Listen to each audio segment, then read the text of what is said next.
السلام علیکم۔ شروع اللہ کے نام سے جو بہت مہربان اور نہایت رحم والا ہے۔ میں آپ کو اپنے جو ایک ذاتی آپ بیتی سنا رہا ہوں اس کی 5ویں ایپیسوڈ میں آپ کو خوش آمدید کہتا ہوں۔ ممکن ہے آپ کا اس میں بہت زیادہ انٹرسٹ نہ ہو، لیکن میں یہ اس لیے ریکارڈ کا حصہ بنا رہا ہوں کہ یہ مشعل راہ ہے پاکستان کے انصاف اور قانون کے مکروہ چہرے کے ہر پہلو کو اجاگر کرنے کے لیے، اور میں اپنی زندگی میں یہ چاہتا ہوں کہ وہ تمام داستان جو ہے وہ ایک تاریخ میں رقم کر جاؤں، اور میں اس پر کتاب بھی لکھوں گا، اور اب بھی بہت سارے پہلو میں یہاں مختصر کر کے جا رہا ہوں تاکہ آپ کو یہ بہت زیادہ لمبا ہو رہا ہے، مجھے خود اس کا احساس ہے، لیکن اس کے ساتھ ساتھ ہم ترکی کی معلومات بھی اگنور نہ کریں۔ میں آپ کو آج کی ویڈیو میں 2 ترکی کی اہم معلومات جو فیصلے ہوئے ہیں اور جو ہونے جا رہے ہیں اس کا آج کی ویڈیو میں بتاؤں گا۔ 2 ایسی پالیسی آئی ہیں جس کی وجہ سے ترکی میں پراپرٹی کی ویلیو نیچے کی طرف جائے گی۔ نمبر 1، یہ میں کچھ آپ آج کی ویڈیو میں تفصیل دوں گا۔ دوسرا، 1 جولائی 2023 اس وقت کیا ڈسکس ہو رہا ہے، اور ترکش سٹیزن شپ 1 جنوری 2023 میں سٹیزن شپ کے حوالے سے کیا فیصلے ہونے جا رہے ہیں۔ باوثوق ذرائع سے آپ کو یاد ہے میں نے 2.5 لاکھ سے 4 لاکھ ڈالر پر جانے کا بھی جو آپ کو 6 ماہ پہلے بتا دیا تھا، تو یہ بھی میں آج کی ویڈیو میں آپ کے گوش گزار کروں گا۔ اب آتے ہیں داستان کی طرف۔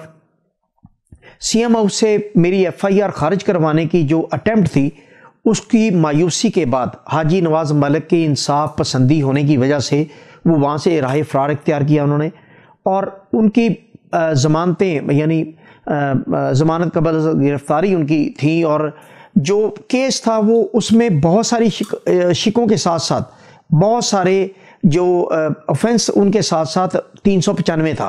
395 آفتاب چیمہ DIG آپریشن نے لگوایا تھا کہ 500 افراد کی موجودگی میں دن دہاڑے 25-30 گن مین افراد کی گن پوائنٹ پر ملازمین کو وہاں بٹھا کے لان میں یہ ڈکیتی ہوئی، اور بڑی لمبی ڈکیتی ہوئی، اور مال مفت دل بے رحم کی طرح فیکٹری کو لوٹا گیا۔ تو 395 ڈکیتی کی اجتماعی بہت سارے افراد گن پوائنٹ پر لوٹنے کے لیے جب آتے ہیں تو 395 لگتی ہے۔ اب میرے مخالفین کو 395 میں اپنی ضمانت کنفرم ہوتی ہوئی دکھائی نہیں دے رہی تھی، اور ان کی کوشش یہ تھی کہ اسے کسی طریقے سے 395 سے نکلا جائے، اور میری یہ خواہش تھی، میری یہ کوشش تھی کہ میرا جو 2 کروڑ کا نقصان ہوا اس میں کچھ برآمد ہو جائے، جو نامینیٹ کیے ہوئے لوگ یا جو میں نے بہت سارے نامعلوم افراد کا بھی نام ڈالا ہوا تھا، کسی ایک سے برآمدگی ہو جائے۔ لیکن چودھری سرور سب انسپیکٹر اس ریکوری کے لیے بالکل انٹرسٹڈ نہیں دکھائی دے رہا تھا۔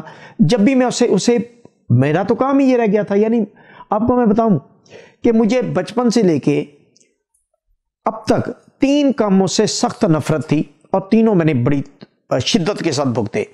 پہلے مجھے تھانے سے بڑی سخت نفرت تھی کہ تھانے میں جو ہے وہ شرفا نہیں جاتے، اور تھانے میں نے 10 سال بھگتا۔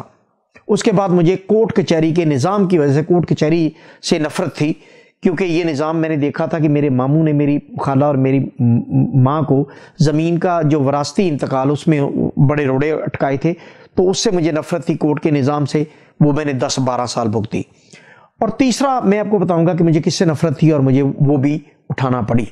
اب میری چودھری سرور کاغذی کارروائی کر رہا تھا، ضمنیوں میں لکھ رہا تھا کہ جی ہم نے ریڈ کیا، کہیں بھی ریڈ نہیں کیا تھا۔ چودھری سرور کے بارے میں بعد میں مجھے پتا چلا سب انسپیکٹر ملک شفیع کھوکھر کا خاص کرندہ تھا، اور وہ سیاہ سفید کا مالک تھا، اس علاقے میں وہ مرضی کا مالک تھا، وہ SHO DSP SP کی بھی نہیں مانتا تھا، وہ بااختیار آدمی تھا کیونکہ پولیٹیکلی اس کی اپائنٹمنٹ ہوئی تھی۔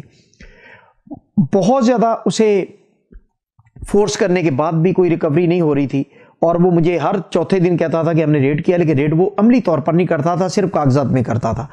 اب میں نے جو حفیظ بھائی ہیں ان کے چیمبر میں جا کے میں نے پولیس والوں کو کہا، میں نے کہا جی میری FIR ہو گئی ہے، تو یہ ثابت ہو گیا کہ انہوں نے وہاں گن پوائنٹ پر یہ سب کچھ کیا میری فیکٹری میں، تو فیکٹری پر انہوں نے قبضہ کیا، مجھے واپس دلوائیں۔ انہوں نے کہا جی یہ تو نہیں ہو سکتا، ہم نہیں کر سکتے، آپ کو سول لیٹیگیشن میں جانا پڑے گا۔ تو حفیظ بھائی سے جب میں نے یہ بات ڈسکس کی کہ پولیس تو اس میں بالکل انٹرسٹ نہیں لے رہی اور قبضہ ان کا ہے، گن مین ان کے بیٹھے ہوئے، تو انہوں نے، کیونکہ وہ وکیل کم اور میرے کلوز ریلیٹیو میری وائف کے چچا اور میرے دوستوں کی طرح تھے، انہوں نے مجھے کہا کہ 5-6 سال کا عمل ہے، اگر ہم سول لیٹیگیشن کے ذریعے اس قبضے کو لینے کے لیے جائیں گے تو میں نہیں سمجھتا. اور آپ کو پتہ ہے کہ قبضہ جو ہے وہ آدھا ہوتا ہے آپ کا کیس کی سکسیس ہوتا ہے. تو انہوں نے کہا کہ باقی تم خود سمجھدار ہو, اس طریقے سے میں تمہیں نہیں کہوں گا. اگر کوئی اور وکیل ہوتا وہ کہتا جی بالکل دیں فیس, میں ابھی آپ کو لٹیگیشن کرتا ہوں, ہم اسے دوڑاتے ہیں گھوڑے اور کورٹ میں دوڑتے رہتے گھوڑے 5-6 سال. تو انہوں نے کہا نہیں, یہ نہیں, ہم نے یہ اڈاپٹ نہیں کرنا. تو اب ایک بڑا امتحان تھا.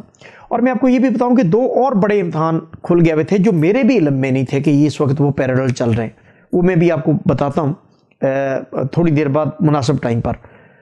اب ریکوریوں کے لیے ریڈ نہیں ہو رہے تھے, قبضہ ان کے پاس تھا, پولیس قبضہ واپس نہیں دلوانا چاہ رہی تھی, سول لٹیگیشن میں 5-6 سال 7 سال کا عرصہ درکار تھا. تو کچھ دوست میرے ایسے ہیں جن کا میں اپنی کسی بھی ویڈیو میں نام نہیں لوں گا, کیونکہ وہ اب بھی ان کا نام لوں گا تو وہ ان کے لیے مسائل کھڑے ہوں گے. تو میرا ایک دوست ہے, ان کے پاس یہ میں بڑا سوچ سمجھ کے میں اس کے پاس گیا, میں نے اس سے یہ ساری ڈسکس کیا کہ یہ معاملہ ہے اور قبضہ ان کے پاس ہے, گن مین ان کے بیٹھے ہوئے. تو اس نے مجھے پہلے تو گھر سے مجھے ایک 32 بور کا پسٹل لا کے اس نے مجھے دیا چائے کے ساتھ. اس نے کہا یہ آپ کے ساتھ ہونا بڑا ضروری ہے, یہ اس وقت آپ بغیر اس کے, یعنی تیسری وہ چیز تھی, یعنی اسلحے سے مجھے بڑی نفرت تھی, یعنی اسلحہ ساتھ لے کے چلنا یا اس کی پریکٹس کرنا اس کو میں اچھا نہیں سمجھتا تھا.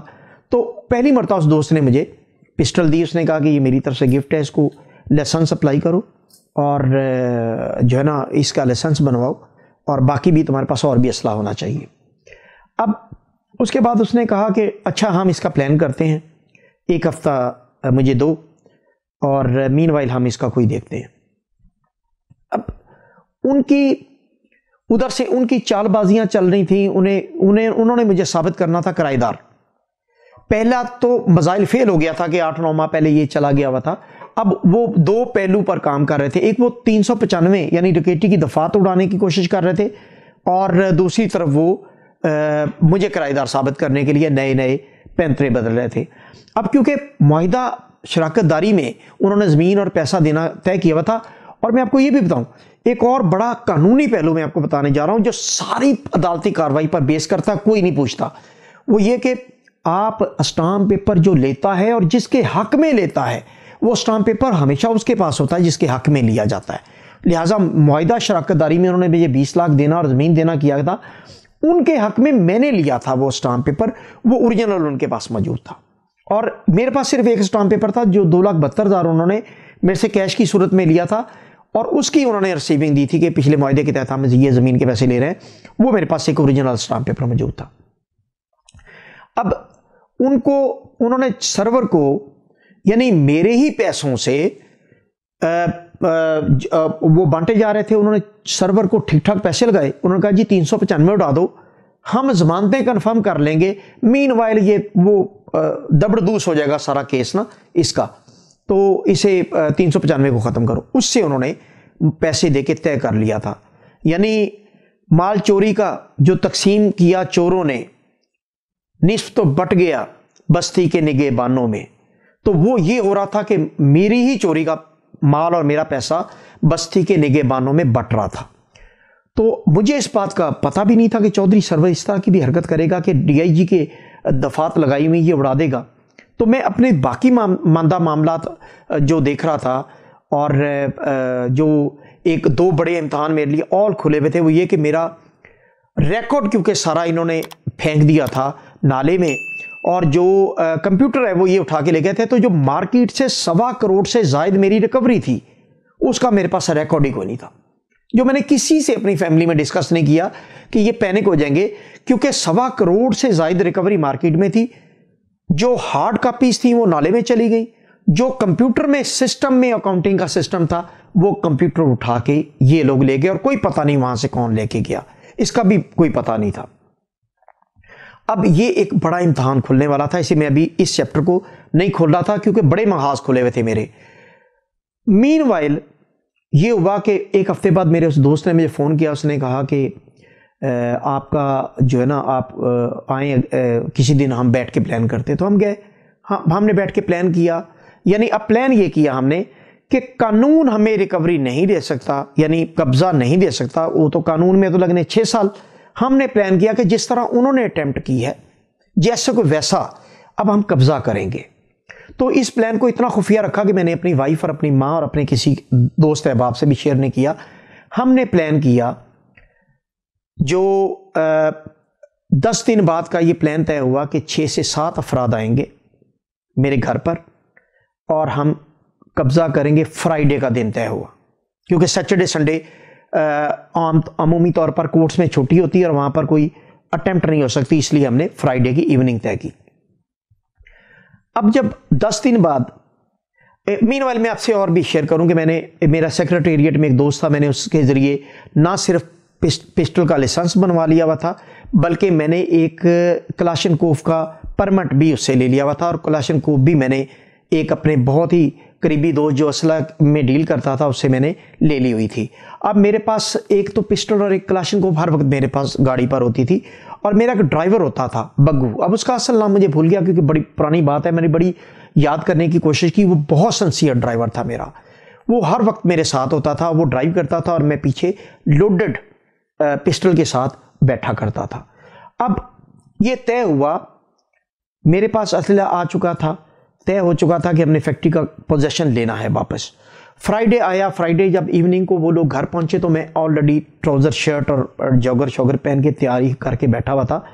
جب وہ لوگ پہنچے تب میں نے وائف کو بتایا، جب میں نے کلاشن کو اٹھائی تو میں نے وائف کو بتایا کہ ہم دعا کرو، ہم اٹیمپٹ کے لیے جا رہے ہیں. تو میری وائف قرآن پاک لے کے آ گئی کہ آپ نے نہیں جانا، ہم نے یہ نہیں، ہمیں چاہیے یہ زمین، زندگی اور موت کے اس کھیل میں ہم نے نہیں جانا. تو میں نے اس کو ڈانٹا، میں نے کہا دیکھو جو 6 لوگ آئے بیٹھے ہمارے ڈرائنگ روم میں، نہ ان کی زمین ہے، نہ ان کا قبضہ ہے، نہ ان کی ضرورت ہے، نہ انہوں نے ہم سے پیسے لیے ہیں، وہ میری دوستی میں آئے بیٹھے ہیں، وہ خدائی مخلوق ہے، وہ میرے لیے آئے بیٹھے ہیں. اگر میں خود فرنٹ پر لیڈ نہیں کرتا تو ان کے بچے نہیں ہیں، ان کے والدین، ان کے بہن بھائی نہیں ہیں، ان کی فیملی سٹرکچر نہیں ہے. اگر میں آج نہیں جاتا تو یہ کیا سوچیں گے کہ ایک ایسے کمزور شخص کے ساتھ ہم چلے ہیں جو خود اپنے رائٹ کے لیے فرنٹ پر نہیں. تو میں نے اپنی وائف کو جھٹکتے ہوئے میں نے کہا تم وضو کرو، نماز پڑھو، ہم جا رہے ہیں. تو میرا ڈرائیور میرے ساتھ تھا، اس کو ہم نے مسجد کے پاس، میری فیکٹری کے بالکل سامنے مسجد ہے، اس کے پاس ہم گاڑی پر مغرب کے بالکل اینڈ ٹائم پر پہنچے جب تھوڑا سا اندھیرا چھا رہا تھا. اور اندھیرا جیسے ہی تھوڑا سا گہرا ہوا تو ڈرائیور کو میں نے کہا کہ جب میں تمہیں فون کروں گا تو تم گاڑی فیکٹری میں لے آنا. اور ہم 6 افراد چاروں اطراف سے مختلف جگہ سے ہم نے دیواریں پھاندی، اور 3 افراد جو گن مین بیٹھے ہوئے تھے ان کو ہم نے ہینڈز اپ کر لیا. اللہ نے اتنی مدد کی کہ ہم کوئی فائرنگ نہیں ہوئی، نہ ان کو موقع ملا نہ ہم نے کی. تو ہم نے ان کو ہینڈز اپ کر کے ہم نے فیکٹری پر قبضہ کیا. میں نے ڈرائیور کو فون کیا، اپنے ملازمین کو فون کیا، انہوں نے کہا کہ آپ لوگ پہنچیں اور کچھ جو یہاں پر ہم ایکٹیویٹی اپنی سٹارٹ کرتے ہیں پھر دوبارہ. اب ہوا یہ کہ وہ جو 3 بندے بیٹھے ہوئے تھے گن مین، ان سے ہم نے ہتھیار لے لیے اور ہم نے ان کو نصیحت کرنے کے لیے، ایمانداری سے میں آپ کو بتا رہا ہوں، مجھے ہر چیز بتانی چاہیے، ہم نے ان کی کافی کوٹر لگائی، کوئی 1.5-2 گھنٹے ہم نے ان پر وقت لگایا تاکہ دوبارہ وہ باقیوں کو نصیحت کریں کہ کسی قبضے پر نہیں بیٹھنا.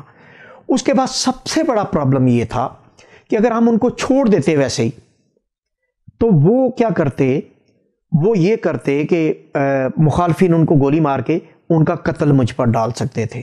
یہ مجھے سمجھا دیا گیا تھا کہ ان کو چھوڑنا نہیں ہے، بلکہ خدائی جو فوجدار تھے میرے دوست، انہوں نے ایس ایچ او کو کہا تھا کہ وہ ہم نے بندے ان کے حوالے کرنے. تو ہم نے وہ بندے جا کے، میں نے گاڑی میں بٹھا کے 2 دوستوں کے ساتھ جا کے تھانہ ستقت اللہ ایس ایچ او کے حوالے کیے، اور ہم نے کہا یہ زندہ سلامت آپ کو دے کے جا رہے ہیں، اور یہ بندے اگر مر جاتے ہیں تو اب ہمارا اس میں عمل دخل نہیں ہے. تو اس وقت ایس ایچ او وہ چینج ہو چکا تھا. میں آپ کو یہ بھی بتاؤں کہ کوئی بھی قبضہ، کوئی بھی بڑی ایف آئی آر جعلی کرنی ہو تو اس ایس ایچ او نارملی اس وقت کرتا ہے جب وہ ٹرانسفر ہو چکا ہوتا ہے یا ہونے والا ہوتا ہے، کیونکہ وہ نیا آنے والا کہتا ہے جی وہ تو چلا گیا، آپ چھوڑیں، لعنت بھیجیں. پاکستان کی پولیسنگ سسٹم میں سب سے بڑا المیہ یہ ہے کہ وہاں پر جو اکاؤنٹیبلٹی نہیں ہے، یعنی جو S H O, D S P, S P جو جعلی پرچے میں کسی کو رول دیتا ہے، کسی کو مار دیتا ہے، کسی کو تشدد کر کے اپاہج کر دیتا ہے، لیکن اس کی اکاؤنٹیبلٹی نہیں ہے کہ یہ جعلی پرچہ ہوا کیوں تھا. وہ کہتے ہیں جی پرچہ ہو گیا، آپ ضمانتوں پر جائیں اور عدالتوں میں ثابت کریں. تو یہی بدقسمتی ہمارے تھانہ کلچر کی ہے، اور کوئی بھی ایس ایچ او اکاؤنٹیبل نہیں ہے کہ وہ ایف آئی آر جھوٹی اس نے کس طرح کی تھی. لہٰذا اقبال ٹاؤن کا ایس ایچ او بھی اکاؤنٹیبل نہیں تھا جس نے مجھے اس دن مجھ پر ایف آئی آر کی جس دن میں ہرون آباد میں تھا. تو لہٰذا وہ ہم نے ان کے سپرد کیے بندے, انہوں نے کہا کہ یہ دیکھیں اب تم لوگوں کی جان کو خطرہ ہے, بلکہ اس نے اپنے پاس سے 5,000 ان تینوں میں تقسیم کیا کہ تم لوگ اس علاقے سے نکل جاؤ ورنہ وہ تمہیں گولی مار کے رامے پر ڈالیں گے. جب یہ تھانے میں بات جاتی ہے تو تھانے سے مخبر ان کو اطلاع دیتا ہے کہ فیکٹری میں تو وہ ہیں. اب تو 15 پر ایک کال چلتی ہے, لیکن وہ 15 پہ کال چلنے سے پہلے 15 پر کال میں کر چکا تھا کہ ہمیں خطرہ ہے اور ہمارے دشمن یہاں ہم پر اٹیمپٹ کرنے کے لیے آ رہے ہیں. وہ جیسے میں فیکٹری پہنچا تو پولیس وہاں پہنچی بھی تھی. تو پولیس نے وہاں جب پہنچی تو انہوں نے دیکھا کہ ہم اندر ہیں اور وہ باہر ہیں. انہوں نے کہا جی اس وقت ہم فیصلہ نہیں کر سکتے, رات کے 1 بجے کل تھانے میں آ جائیں اور کل بیٹھ کے وہاں فیصلہ کر لیں گے. اب وہ چلے گئے, ہم فیکٹری میں رہے. اس طرح خدا کی مدد سے اور خدائی فوجداروں کی مدد سے ہم نے 2 ماہ بعد, ٹھیک 2 ماہ بعد فیکٹری دوبارہ اپنے پوزیشن میں لے لی. فیکٹری تو نہیں تھی, اب وہ 4 دیواری تھی. ایک انہوں نے آفس بلاک چھوڑا ہوا تھا جس میں بیٹھنے کا ایک انتظام ہو سکتا تھا, باقی سب کچھ ڈیمولش ہو چکا تھا. تو یہ آدھی جیت تھی ہماری کہ ہم نے فیکٹری کو دوبارہ اپنے قبضے میں لیا. اب جب اگلے دن شام کا ٹائم تھا تو میں آپ کو یہاں پر ایک اور بڑی خبر دوں کہ حاجی نواز ملک صاحب کا وزیر اعلیٰ ہاؤس سے مجھے اس کے دماد نے کہیں اسے وزیر اعلیٰ ہاؤس فون کر کے بتایا کہ اس نے تو قبضہ کر لیا. تو حاجی نواز ملک کا مجھے فون آتا ہے تو میں جب اٹینڈ کرتا ہوں تو مجھے کہتے ہیں بیٹا آپ کو مبارک ہو, اس معاملے کا حل یہی تھا, یعنی قانون بے بس ہے لیکن آپ نے یہ ٹھیک عمل کیا. لہٰذا وہ الحمدللہ شام کو جب ہم جاتے ہیں ہم کہتے ہیں جی ہم تو یہ ایف آئی آر ہے, ہم تو پہلے سے قابض تھے, انہوں نے بدماش بٹھائے ہوئے تھے, ہم نے اٹھا دیے. تو لہٰذا وہ ہمارا قبضہ قائم ہو جاتا ہے. مین وائل اب جب یہ دیکھتے ہیں کہ قبضہ بھی ہو گیا, ہم پر ڈکیتی کا پرچہ بھی ہو گیا, اور یعنی جس فیکٹری کے لیے انہوں نے یہ ساری کاوشیں کی تھی وہ بھی ہاتھ سے چلی گئی, تو انہوں نے چودھری سرور کو کہا کہ 395 ہٹاؤ, اب ہم اپنی ضمانتیں کنفرم کرنا چاہتے ہیں. تو جس دن میرے وکیل عدالت میں پیش ہوتے ہیں تو ضمنی پر لکھا ہوتا ہے کہ جی 395 کا اطلاق نہیں پایا گیا, چوری کا اطلاق پایا گیا, یعنی ڈکیتی نہیں تھی, یہ چوری تھی. آپ پوری قوم مجھے ان باکس میں بتائیں کہ 25-30 گن مین کے ساتھ دن دہاڑے 12-14 گھنٹے ایک فیکٹری میں گن مین کے ساتھ ملازمین کو بٹھا کے ایک آپریشن کیا گیا, اور ٹرالیاں, ٹریکٹر اور بلڈوزر لگا کے یہ سارا آپریشن کیا گیا. کیا یہ ڈکیتی تھی یا چوری تھی؟ چودھری سرور سب انسپیکٹر ضمیر فروش تھا, اس نے ڈکیتی اڑا دی اور کورٹ میں ان کی ضمانتیں کنفرم کرنے کی, یعنی ایک ہی دفعہ تھی جس پر ان کی ضمانتیں کینسل ہو سکتی تھیں, وہ تھی ڈکیتی کی دفعہ 395. تو وہ جج کے سامنے فارغ ہو گئی تھی, اور جج بھی بڑی اجلت میں اس دن تھا. پہلے میں آپ کو بتاؤں جج پیشی پہ پیشی دیا جا رہا تھا. جس دن یہ 395 اٹھ کے آ جاتی, جج میرے وکیل کو کہتا ہے کہ جی بحث کریں. میرے وکیل نے عقلمندی کا مظاہرہ کیا, اس نے کہا جی نہیں ہے, ہمارے سینئر حفیظ الرحمان چودھری نہیں, ہمیں 1 ویک دیا جائے اور ہمیں نیکسٹ ویک ہم اس پر. اس نے آخری موقع دے کے 1 ویک دے دیا, اور ہم اس دن ان کی ضمانتیں ہونے سے بال بال بچے. اب یہ ہے فرسودہ نظام پولیس کا اور عدالت کا, کہ عدالت اس دن بحث کرنا چاہتی ہے جس دن ڈکیتی کی دفعات اڑ جاتی ہے اور چوری کی دفعات آ جاتی ہے. اب یہاں پر اصل محاذ کھلتے ہیں ڈیفرنٹ سائڈوں پر, اور ڈیفرنٹ سائڈوں پر مجھ پر حملے شروع ہوتے ہیں, اور بہت زیادہ یہاں سے گھمسان کا رنگ پڑتا ہے. اور اس ایپیسوڈ کے بعد میں آپ کو وہ سارا کوشش کروں گا کنکلوڈ کر دوں ساری چیزیں. اب میں آپ کو بتا دوں کہ جو 2 قوانین ترکی میں بنے, اب اس طرف آ رہا ہوں میں, جو 2 قانون ترکی میں بنے وہ ہیں یعنی ایوم, یعنی نیا گھر. بے گھر افراد کے لیے طیب اردوان نے, کیونکہ الیکشن سر پہ آ رہا ہے, نئے گھر کی ایک پالیسی دی ہے, جس پالیسی پر لوگ بینک سے 5 ملین لیرہ تک لون بھی لے سکتے ہیں. اور وہ صرف 2 کنڈیشن ہے اس کی, کہ ایک تو نیا گھر لینا, اور دوسرا ایسے بندے کو گھر ملے گا جس کا کمپیوٹر سسٹم میں ماضی میں یا اس کی فیملی کا کوئی ٹاپو نہیں ہوگا, یعنی اپنا پرانا بیچ کے نیا نہیں لے سکتا ماضی میں, یا اس کا کوئی گھر یا اپارٹمنٹ نہیں ہوگا, جس سے کہ نئے گھر جو ہیں ان کی قیمتیں اوپر جائیں گی لیکن پرانے گھروں کی قیمتیں نیچے جائیں گی, کیونکہ نئے تمام بے گھر افراد نئے گھر کی کنڈیشن پر بینک سے لون بھی لیں گے, اور اس پر مارک اپ بھی بہت کم ہے. اور دوسرا ترکی کا جو سٹیزن شپ جولائی 2023 میں ہونے جا رہا ہے, میں آپ کو آج خبر دے رہا ہوں کہ اگر طیب اردوان جیت کے دوبارہ یہی پارٹی آتی ہے تو $1 ملین پر 2018 کی سٹیج پر یہ سٹیزن شپ واپس جا رہی ہے۔ باوثوق ذرائع کے مطابق یہ عمومی طور پر مشاورت ہو چکی ہے، اور میں آپ کو بتاؤں کہ یوکرین سے بہت زیادہ، یورپ سے بہت زیادہ لوگ، اور رشیا سے سب سے بڑی تعداد میں لوگ آ رہے ہیں سٹیزن شپ کے لیے لیں گے، ان کے لیے پیسہ پرابلم نہیں ہے۔ اور اگر خدا نخواستہ اپوزیشن پارٹی جو سوشل میڈیا پر کیمپین کر رہی ہے باقاعدہ، وہ آتی ہے تو جولائی سے ترکش سٹیزن شپ بند ہو جائے گی۔ یہ میں آپ کو آج ہی خبر دے رہا ہوں، اور یہ بڑی امپورٹنٹ خبر ہے۔ جولائی میں آپ کے سامنے یہ ساری پالیسی آ جائے گی۔ بہت شکریہ۔